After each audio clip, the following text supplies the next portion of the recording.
então, meus queridos, com vocês hoje, a nossa querida Sônia Campos, que é trabalhadora da Casa de Eurípides de muitos e muitos anos, né? Tarefeira do bem, e veio trazer os seus estudos para nos felicitar mais uma vez.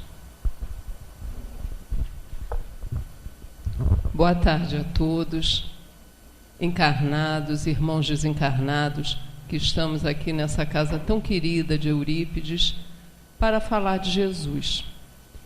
Quando nos dizem que o tema é livre, a gente fica assim, meio, puxa, o que escolher, né? Diante de tanta beleza do Evangelho, de tanta elucidação que trazem o Livro dos Espíritos, Céu e Inferno, a Gênese, enfim, a obra de Kardec é muito vasta e a mensagem do Senhor Jesus é infinita, né?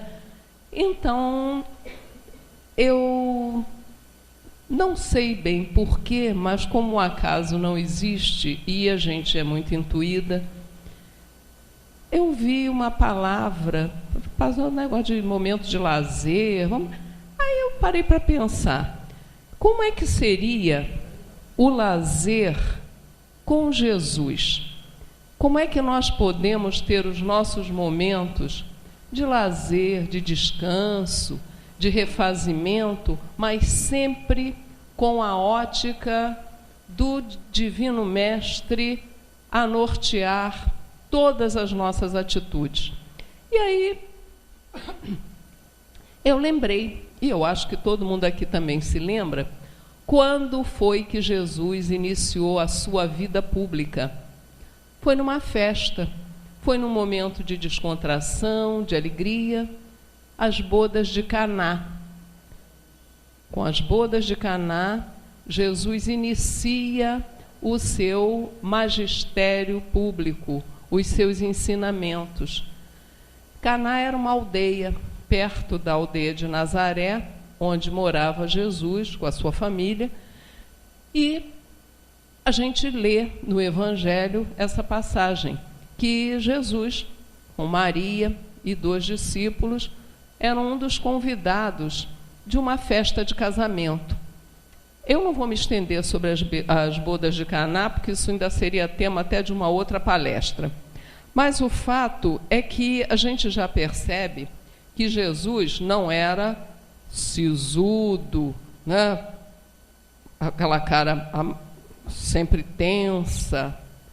Não, ele só se isolava para orar, porque ele aí tinha que realmente se afastar para se isolar das vibrações pesadas do nosso planeta, dos circundantes e tudo. Então era um momento de isolamento. Mas a gente vê em todo o Evangelho, nas passagens da vida de Jesus, ele profundamente ligado às pessoas da comunidade em que ele vivia. Então, foram convidados para uma festa de casamento e Jesus foi. É claro que a presença de Jesus nessas bodas realizadas na aldeia de Caná não tinha a finalidade, evidentemente, de comer salgadinho, tomar vinho, né? Jesus aproveitava todas as situações em que as pessoas estavam reunidas para transmitir a sua mensagem. A gente não vê Jesus falando só para um, escondido, não. Ele ia para o monte e a multidão ficava ali ao sopé do monte, e é uma coisa extraordinária que hoje eu estou precisando para falar para um grupo relativamente pequeno de um microfone. Vocês já pensaram como é que Jesus, né, tinha a capacidade de manipular, movimentar os fluidos, e a sua voz atingia multidões sem a ajuda de nenhum recurso técnico, apenas entre aspas, né? A sua grandeza espiritual era capaz de fazer com que a audiência toda ouvisse e alguns, pelo menos, entendessem o que ele veio dizer. Então, Jesus participava, sim, dos momentos de lazer. Há uma outra passagem, aconteceu em Jericó, quando Jesus passando e Zaqueu, aquela passagem que todo mundo conhece também, Zaqueu, que era baixinho, subiu num sicômoro, subiu numa árvore para ver Jesus. Jesus, evidentemente, percebeu e falou: Zaqueu, desce e vai para casa, porque esta noite eu vou cear na sua casa. Então ele participava. Jesus não ficava, né, um espírito de luz daquela dimensão, não ficava isolado. Ele convivia, tinha família. A gente vê passagens da sogra de Pedro. Então tinha uma vida de relação intensa e participava dos momentos de lazer. Eu gosto é quase que uma diversão, de procurar o sentido, a etimologia das palavras. Aí, lazer, a gente tanto fala em lazer daqui, meu dia de lazer, domingo, não sei o quê. O que será lazer?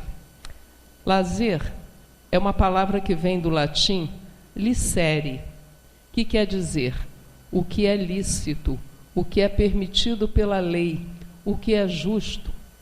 E o lazer realmente não é só permitido pela lei, mas é exigido pela lei dos homens.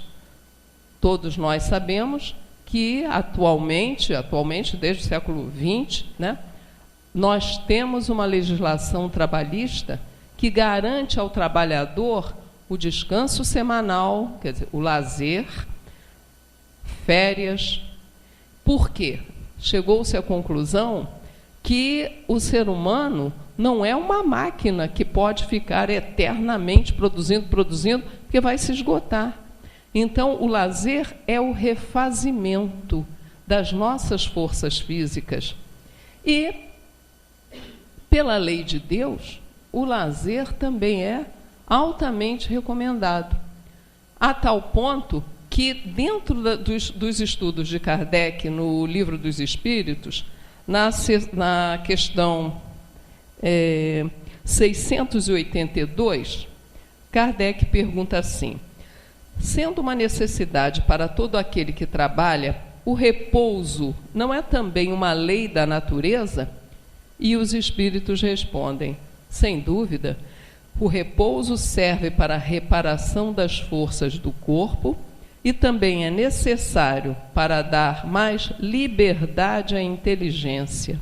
Olha só, então, são nos momentos em que às vezes a gente está pensando que não está fazendo nada, que as intuições chegam, que você, percebe: puxa, eu nunca pensei nisso, estou aqui deitado na rede e tal, e vem a intuição. Só que você não pode deixar passar um momento. Chegou a intuição que você percebe que vem de um plano espiritual, segura e transforma aquele lazer em trabalho. Então, o lazer com Jesus tem que ser um trabalho, sim, mas um trabalho prazeroso, um trabalho que a gente realiza sem que seja aquela obrigatoriedade com cobrança, né? Aquela obrigatoriedade cansativa. Então, a gente precisa que o espírito tenha momentos de liberdade para que, ao retornar daqueles momentos de lazer, não tem outra palavra, né? Ele venha, então, restabelecido, revigorado, para recomeçar o trabalho no bem. Esse é o sentido do lazer com Jesus. Então, lazer com Jesus não é ficar de papo pro ar, sem fazer nada, né? Estou de férias, não quero nem saber. Não, está de férias, mas vem à casa espírita. Está de férias, mas faz sua prece. Faz o evangelho no lar. Então, o lazer tem que ser, como todos os momentos da nossa vida, inspirado por Jesus. Tudo aquilo que o Mestre nos ensinou, ele mesmo mostrando que participava da vida de relação, de momentos de alegria e de prazer, ele aproveitava para ensinar. Então, o grupo está reunido, está brincando e tal. Nas bodas de Caná, é aquele momento da transformação da água em vinho, né? Que nós lembramos disso, porque Jesus, não é o tema aqui, mas nós sabemos que ele fez uma coisa acontecer de forma física para chamar a atenção para o seu apostolado que ia começar. No momento de lazer, foi aproveitado para começar a chamar a atenção para a mensagem que ele ia trazer. Então, lazer com Jesus não é preguiça, não é ócio, não é não fazer nada, ficar de papo para o ar. É refazimento para recuperar, regenerar forças para continuar o trabalho no bem.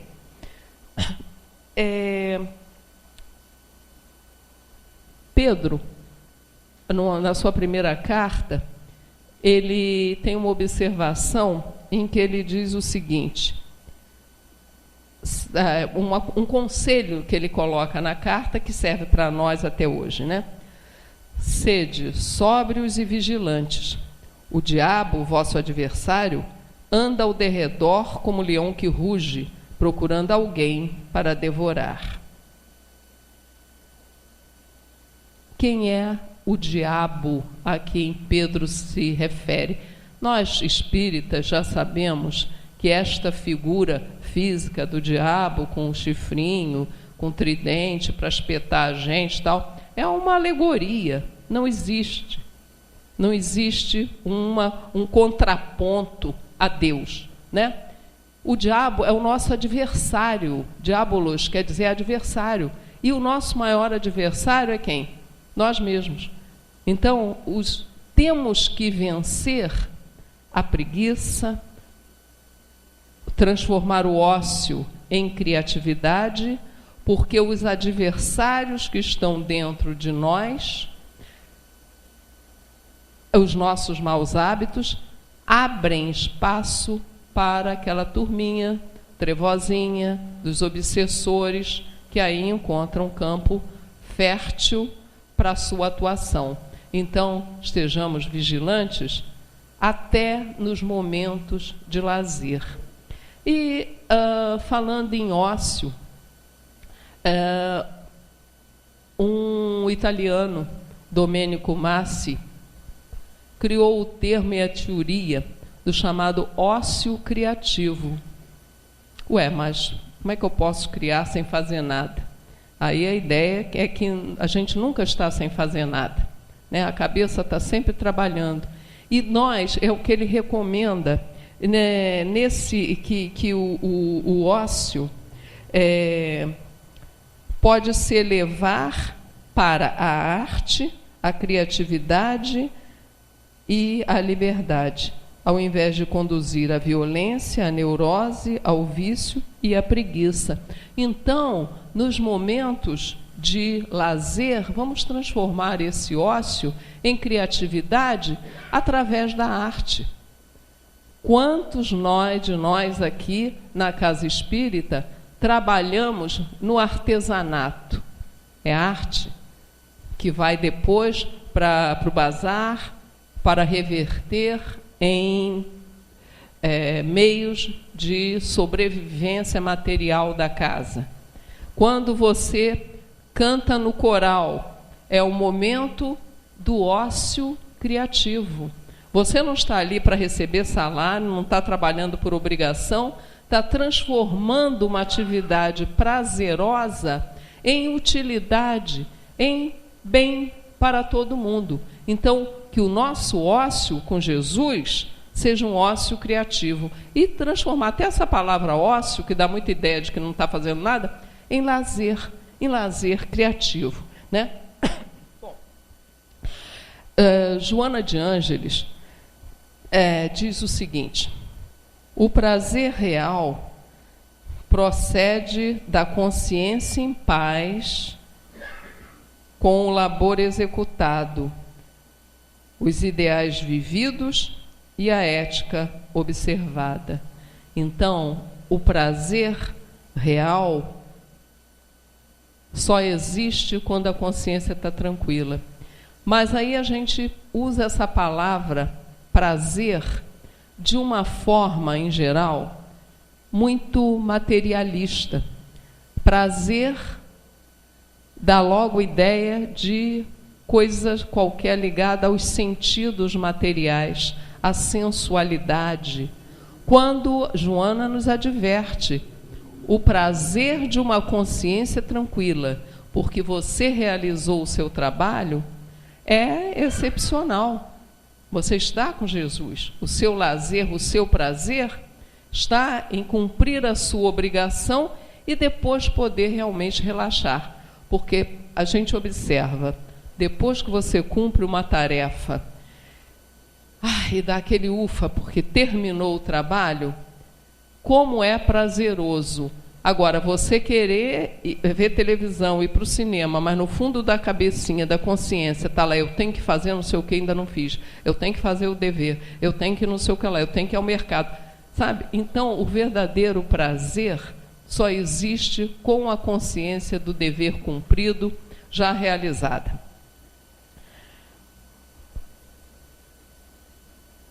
Oposto de lazer é trabalho. E o trabalho, até uma curiosidade, eu não sei se vocês sabem de onde eu com mania de procurar o sentido das palavras. Trabalho vem de tripalium. Tripalium era um instrumento de tortura usado na Idade Média e que consistia em 3 pedaços de madeira, um vertical, um para lá, um para cá, e se amarrava o condenado naquele tripalium. E deu origem à palavra trabalho, como se trabalho fosse uma tortura. Um instrumento de tortura deu origem à palavra trabalho. Pergunta ao desempregado se trabalho é tortura. Ele vai dizer, não, trabalho é bênção. E oremos por aqueles que no momento não estão conseguindo uma ocupação, que estão desempregados, que buscam trabalho. Porque trabalho é bênção, não é tortura, apesar dessa palavrinha ter essa origem. E o trabalho pode ser prazeroso, é aquele trabalho que você escolhe, que você pode cumprir com a sua vocação. Não existe nada melhor do que você fazer o que gosta e ainda ganhar dinheiro. É mais difícil, não é muito fácil não, mas alguns conseguem, né? Só que houve durante milênios, isso não é da agora, não é recente, uma forma de trabalho que profundamente desumana, profundamente torturante, chamada escravidão. Quando a gente fala em escravidão, a gente se remete ao Brasil, né? Ao Brasil colonial, Brasil da época do Império, em que os nossos irmãos eram trazidos da África para um trabalho forçado, um trabalho realmente tripalium, realmente uma tortura. Mas a escravidão existe desde a antiguidade. Havia povos que faziam guerra especificamente para aprisionar pessoas e transformar essas pessoas em mão de obra escrava. Todas as civilizações da antiguidade, os egípcios, os gregos, os romanos, e durante a Idade Média, havia até o caso da escravidão por dívida. Quer dizer, o sujeito não pagava uma dívida e a lei permitia que esse devedor se tornasse escravo do credor. Olha aí o pessoal hoje pendurado no cartão de crédito, sendo escravizado por causa da dívida, né? Mas voltando ao caso do Brasil especificamente, a gente tem isso muito de perto, né? No século XIX, é que finalmente o Brasil foi o último país a abolir a escravidão, e esse país foi construído com sangue, suor e lágrimas desses nossos irmãos que vieram arrastados da África e que construíram o nosso país. A escravidão é terrível porque ela tira do indivíduo o dom mais precioso que é a liberdade. E com ainda a agravante de que o senhor tinha o direito garantido por lei, era legal. Então, nem toda lei é justa, nem toda lei é moral, mas era lei, de dispor de uma família de escravos como ele bem entendesse. Então, o escravo não tinha nem o direito de manter a sua família, porque o dono do escravo resolvia vender o filho para um outro fazendeiro, ficar só com o homem, com o trabalhador, vender a mulher, e aquela família que havia se formado entre os escravos era destruída, nunca mais se viam. Era uma dor imensa dessa separação, e os laços afetivos eram cortados, como se distribuísse filhotes de cachorrinho, de gatinho, como se faz por aí. Então, a escravidão foi uma marca dolorosa, sangrenta na nossa história. Mas nós estamos falando de lazer. Apesar do sofrimento, da dor, do cansaço, do suor, do sangue, das lágrimas, aos domingos, à noite, a senzala mudava de figura. Os escravos cantavam, dançavam. A força da vida conseguia afastar por alguns momentos a sombra da morte. E eles dançavam e cantavam e batiam seus tambores, e os sons chegavam à casa grande, o culto aos seus antepassados, aos seus orixás africanos, que eles continuavam cultuando. Então, era um momento de lazer até durante a escravidão. E foi graças a esses momentos de lazer, mesmo diante da dor da escravatura, que o Brasil forjou grande parte da sua cultura. Nós temos uma dívida enorme com essa população africana que veio trabalhar, produzir e criar um Brasil não só em termos de riquezas materiais, mas riquezas culturais. Nós devemos muito da nossa cultura àqueles elementos que, mesmo na hora da dor, sabiam que o lazer os reconfortava, que o lazer ajudava a recuperar, a refazer as forças para que o trabalho árduo continuasse. E eles vão, aos poucos, influenciando a cultura branca portuguesa da Casa Grande, né? E criando esse amálgama que é a cultura brasileira miscigenada, graças a Deus.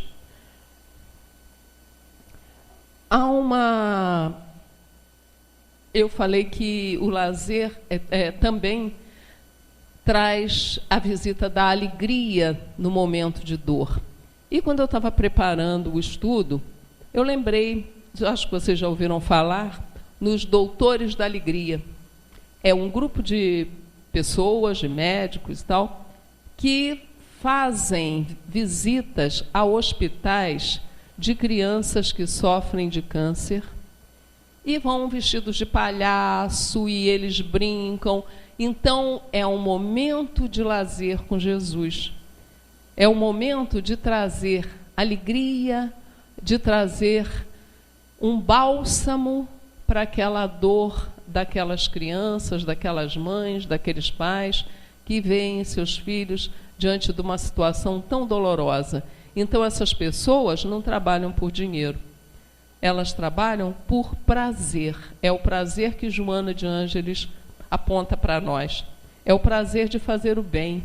E a gente sabe, né, que fazer o bem faz bem. A gente se sente, todos nós, se alguém aqui nunca sentiu isso, parabéns, já está numa etapa, até vai furar o teto, vai sair voando.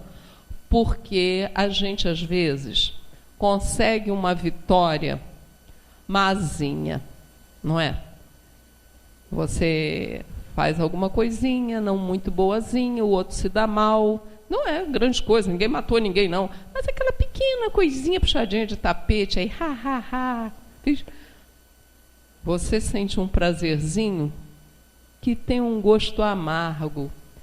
É muito diferente de você saber que você ajudou, que você foi útil, que você ouviu um amigo, não precisa muita coisa não, você ouviu um amigo, que você vai visitar as crianças do Dona Meca, que você colabora. Gente, é uma sensação de plenitude, é o prazer do bem. Até nuances para o prazer, a gente tem que afinar os sentimentos e perceber se está com Jesus ou se está se afastando do que ele ensinou para nós, né?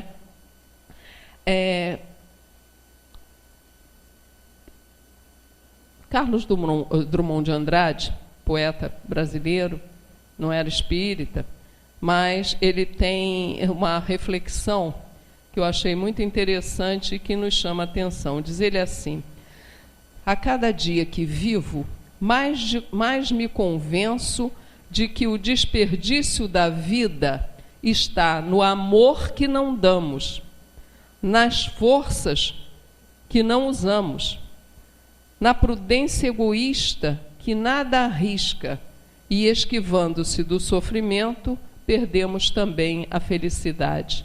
Então, olha só, ele está convencido que o desperdício da vida está no amor que nós não damos, na força interior que nós temos e não usamos. Então, em todos os momentos de alegria, de tristeza, tem sempre que abrir a brecha para a luz e permitir que Jesus se aproxime, que Jesus chegue para nós. Bom, eu coloquei no quadro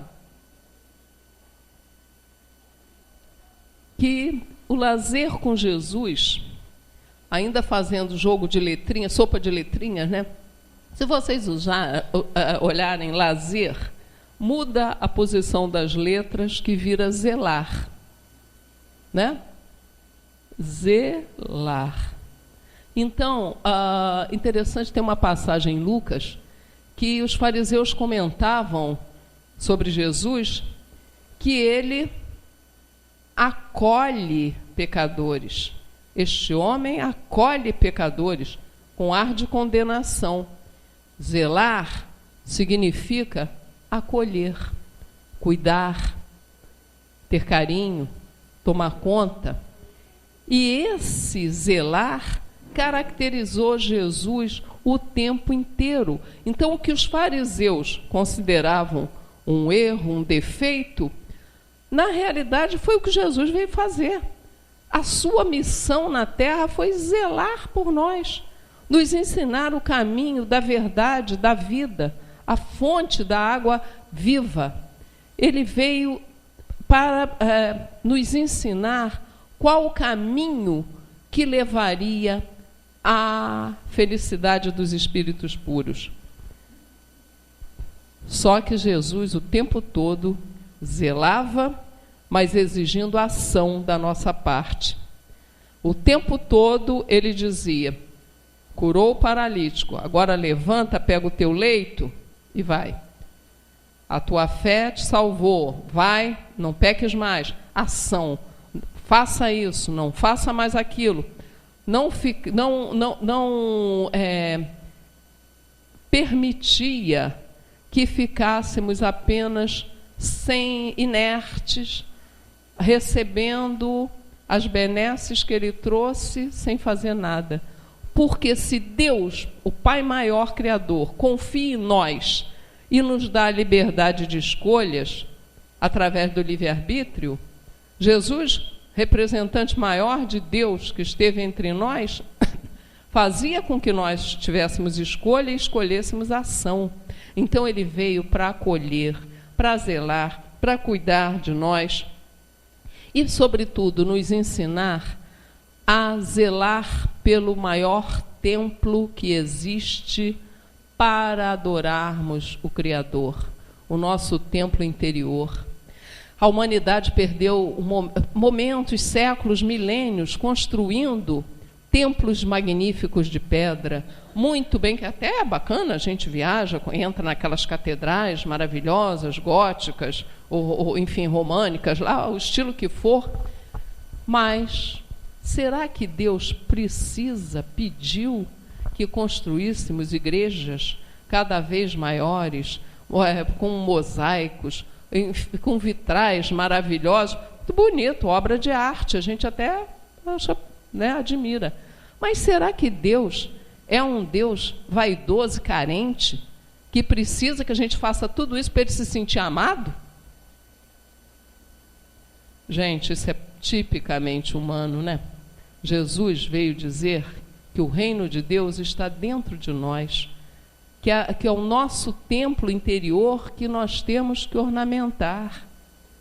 E que o templo maior, que já está feito por Deus, que é a natureza.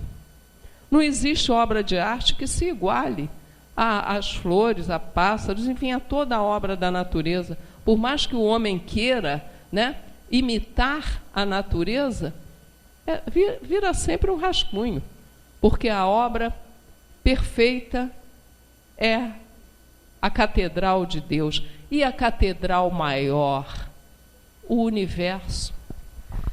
Deus, na sua misericórdia, sabe que nós somos criaturas falíveis, por isso mesmo nos deixa escolher, mas sempre sabendo que a vitória final é da luz e da felicidade. Passamos por provas, por expiações, vivemos dramas, vivemos comédias, vivemos tragédias, como se fosse um grande espetáculo de teatro. Mas cá para nós o cenário é lindo, né? A gente passa pela maior tragédia, mas quando você vê que o cenário é um planeta azul, gente, eu acho o máximo dizer que a gente mora no azul. Quando o astronauta falou a Terra é azul, eu digo, oba, a gente mora no azul, que bacana.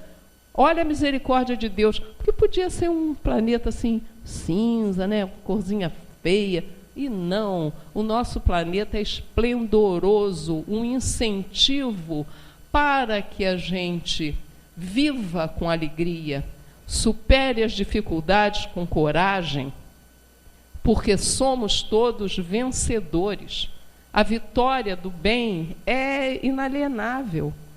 Todos chegaremos ao estágio de espíritos perfeitos. Então,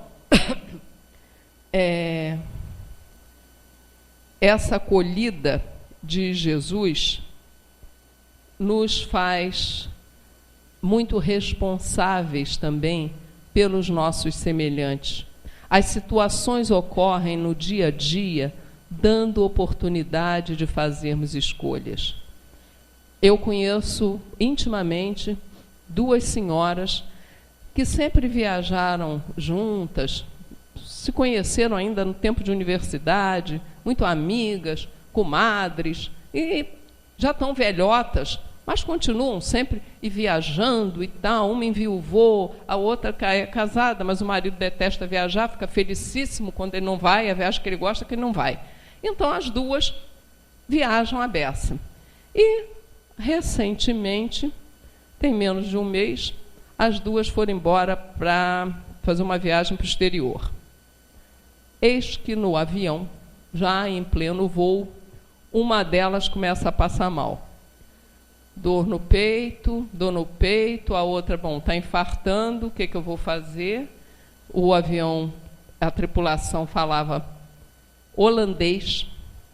Não, holandês ninguém merece, tem que nascer lá, porque quem que vai saber falar holandês? Então, pedir socorro em holandês complicou, Mas, enfim, resumo da ópera. A que passou mal, saiu dali, já de ambulância, ficou hospitalizada numa terra estranha, e a outra do lado, ajudando. E depois que passou aquela situação mais aflitiva e tudo, as duas pararam e bateram um papo para refletir. Em nenhum momento, uma parte da viagem ficou perdida, né? Porque o avião parou na escala, a senhora foi levada de ambulância para o hospital e o avião depois prosseguiu e o resto da viagem continuou. A gente estava na ida, quer dizer, já perdeu, né? Perdeu a viagem. Nem em nenhum momento houve reclamação. Poxa, não viajamos e não vimos nada. Estou aqui no hospital. Aqui ficou hospitalizada com uma resignação impressionante. A outra, surpreendentemente, agindo, resolvendo, falando um inglês truncado, tal, mas se fazendo entender. A moça ficou 4 dias internada no hospital no exterior, até que pudesse chegar o filho e tal, e retornar para o Brasil. E também não deu para ir, não deu. Aí nós paramos para pensar que aquele lazer virou zelar. Enquanto estavam no hospital, ninguém reclamou, ninguém achou que tinha perdido dinheiro, que perdeu a viagem, que perdeu não sei o quê. Não se falou em perda. E ainda comentaram, ganhamos, hein? Ganhamos experiência. Olha, as duas lá, já aprendemos que velho agora tem que maneirar. Não pode mais fazer viagem tão longa. Acho que nós estamos na fase de hotel fazenda mesmo. E olha lá, foi um aprendizado. Então isso é o que? Maturidade. É você começar a entender que as limitações chegam e que a amizade, uma até brincou com a outra, olha, a amizade agora realmente é que nem casamento, na alegria e na tristeza, na saúde e na doença. A gente tem que estar ali ajudando, zelando, compartilhando e transformando tudo aquilo que a gente ouviu teoricamente na doutrina, colocar em prática. Não adianta você entrar na doutrina espírita se a doutrina não entra em você. E são nesses momentos de teste que você percebe se realmente já está amadurecido espiritualmente e até mentalmente mesmo, para enfrentar as situações com tranquilidade, sem rebeldia infantil, né, de adolescente. Já passou a fase. Então, o espírito já está amadurecido para compreender que os momentos surgem até no que seria uma viagem de lazer, para testar se você já consegue fazer esse lazer em companhia de Jesus. Então, meus amigos, que a gente perceba que em todos os momentos, no trabalho, na família, nas viagens, nós temos que abrir os nossos corações para a mensagem crística. Eu comecei falando nas bodas de Caná. E as bodas crísticas, o casamento real com a doutrina de Jesus, se realiza no nosso templo interior, no templo da nossa alma, do nosso espírito encarnado, ou, continuando após o desencarne, numa alegria de saber que somos criados, que fomos criados para a felicidade, do átomo ao arcanjo, que seremos realmente plenos de luz, de felicidade. É só seguir o caminho que Jesus colocou para nós.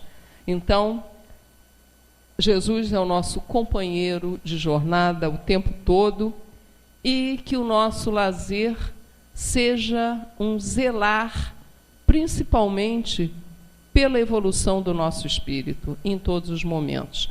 E o Pastorino, Carlos Pastorino, de quem até foi lida a mensagem aqui, ele nos recomenda: divirta-se, aprendendo e servindo. Muita paz para todos.